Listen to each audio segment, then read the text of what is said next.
The top stories. Regional Vice President discussed with residents of West Olagadon.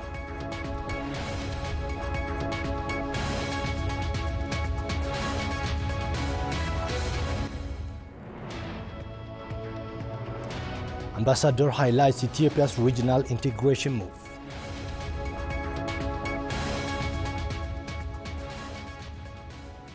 Those were the headlines. Hello, welcome to Oromia Broadcasting Network English News Time. I'm Ulkawandam with the news. Stay with us. Vice President of the Oromia Regional State, Shimallis Abdisa, said all should work with harmony to prolong the current change observed in the region. A delegation led by Vice President of the Oromia Regional State, Shimallis Abdisa, held discussion with residents of West Olagadon in Gimbi town. Here is the detail. A delegation led by Vice President of the Oromia Regional State, Shimallis Abdisa, has discussed with community representatives in Gimbi town of West Olagadon. Oromo can lead this country and make a difference if properly unified. For many times, the Oromo struggle lacks leadership, which can show us where future direction. But now, we have got all these best leaders at once.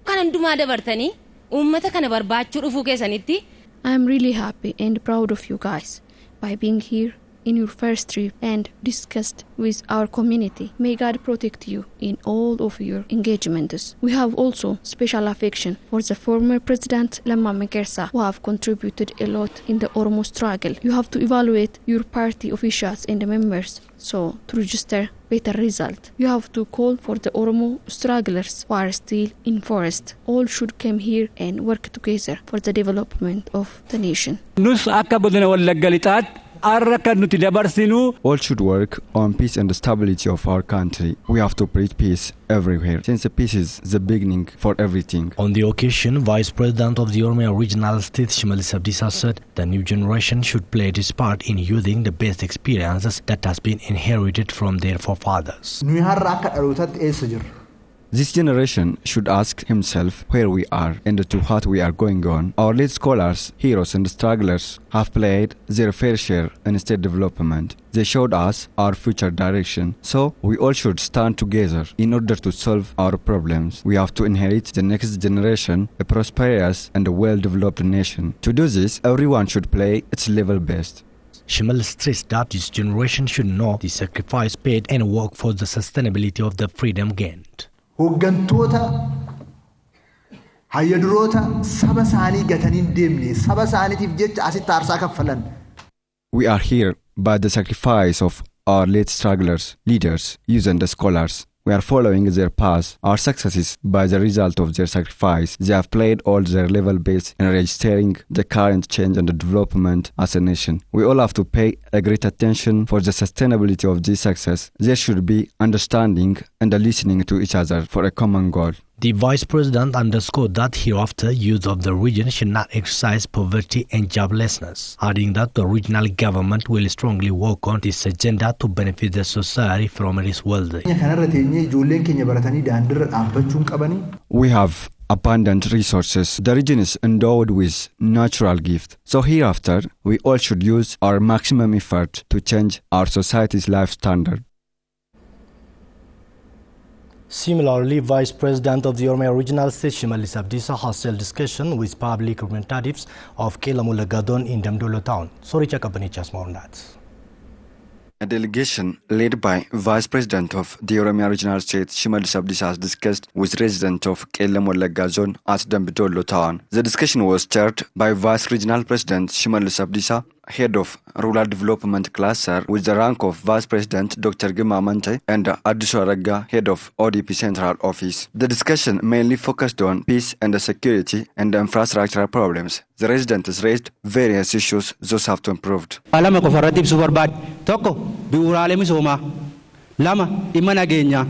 Infrastructure, peace and security are my main concern to say. If there is no access to electricity, drinking water and road, there is no life at all. A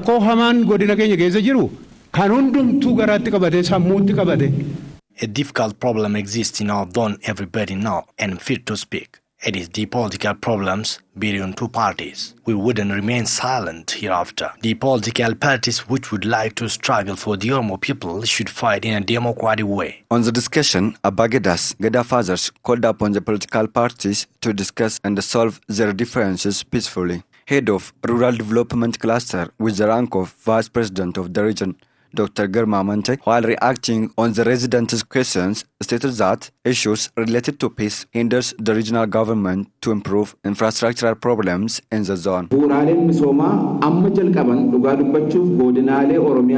Infrastructure development projects started so far in Demdolo in the zone. I'll rank it first in relation to the other zones and towns. What we have to do now is finishing the already started projects. What challenges us to finish the project is the situation in the area is difficult.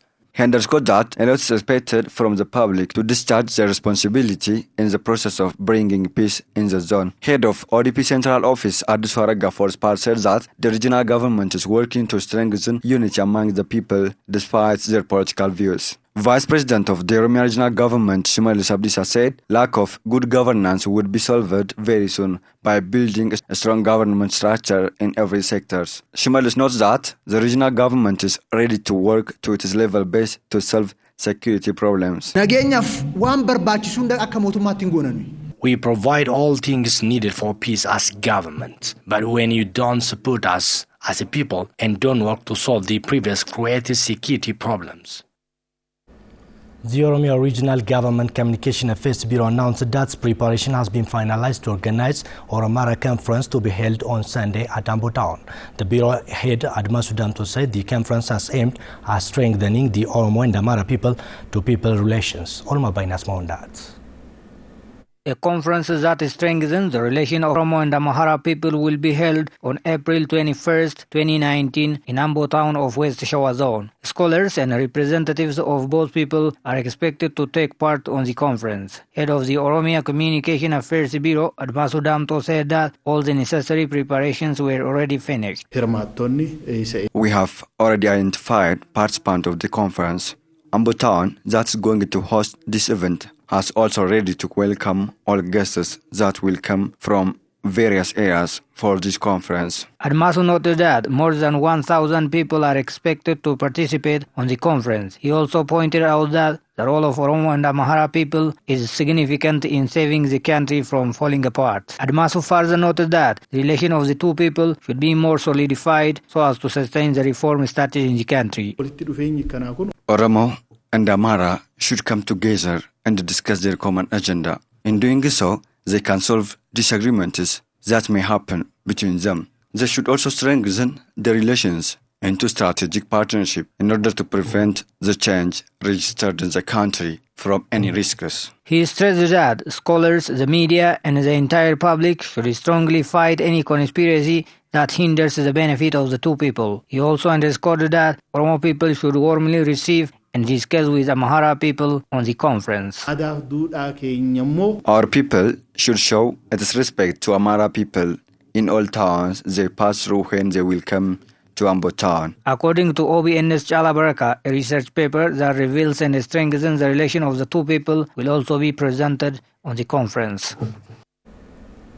Research and experience sharing conference has been held at Jimma University by participating local and international researchers. Participants of the conference said research findings should be problem solving and bring change to the community. Sorry, Chakapanicha.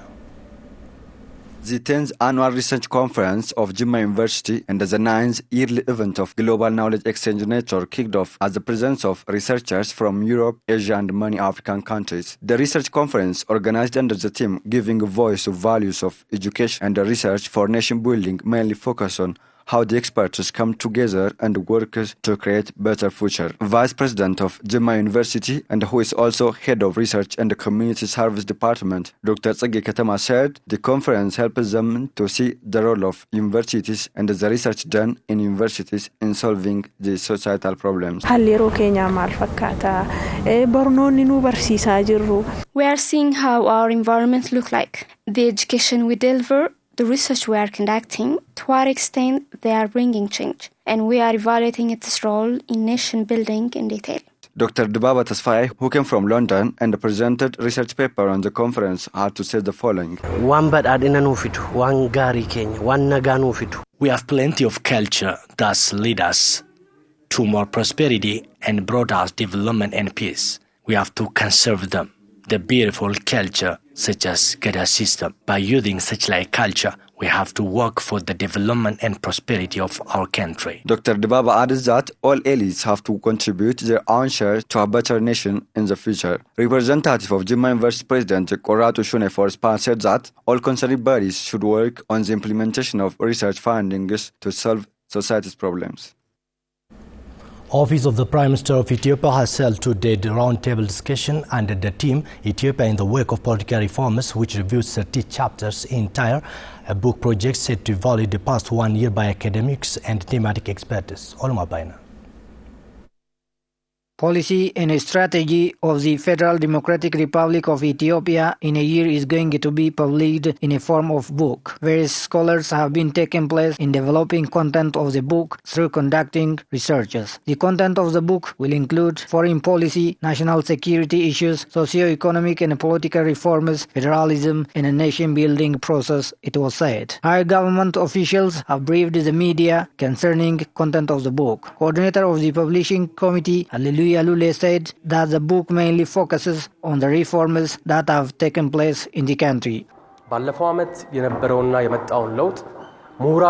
This book mainly states the process of the reforms that were registered in our country. This is done based on professional standards. It also states the results of the reform and the future of the country. This discussion has also been conducted aiming that various scholars should add their value to the content of the book. Hallelujah noted that researchers of the book were drawn from various areas including foreign countries. Political science. Various famous scholars from different fields of study have been participating in the process. They were also drawn from different countries. Hallelujah said that the book will be published in 2 to 3 months' time. Ambassador of Ethiopia to Kenya, Mele Salem, said that his country is committed towards elevating its relation with neighboring countries and promoting regional peace. While introducing himself to Kenyan journalists, he said in addition to achieving domestic peace and stability, Ethiopia will work to improve its ties with its neighboring and promote regional peace. Ambassador Mele also briefed the journalists about the political and economic reforms undertaken in Ethiopia over the past 1 year. The international community is keen to support the ongoing sweeping reform, he said, citing the current recent visit by President Uhuru Kenyatta of Kenya to Ethiopia as case point. Following the visit, Kenyan investors are showing interest to invest in Ethiopia. Ethiopia and Kenya are executing successful joint projects in various fields, he said. This time also indicating the construction of 3 berths at Lamu Port, which currently stands 62 to 99% completion status, as an example.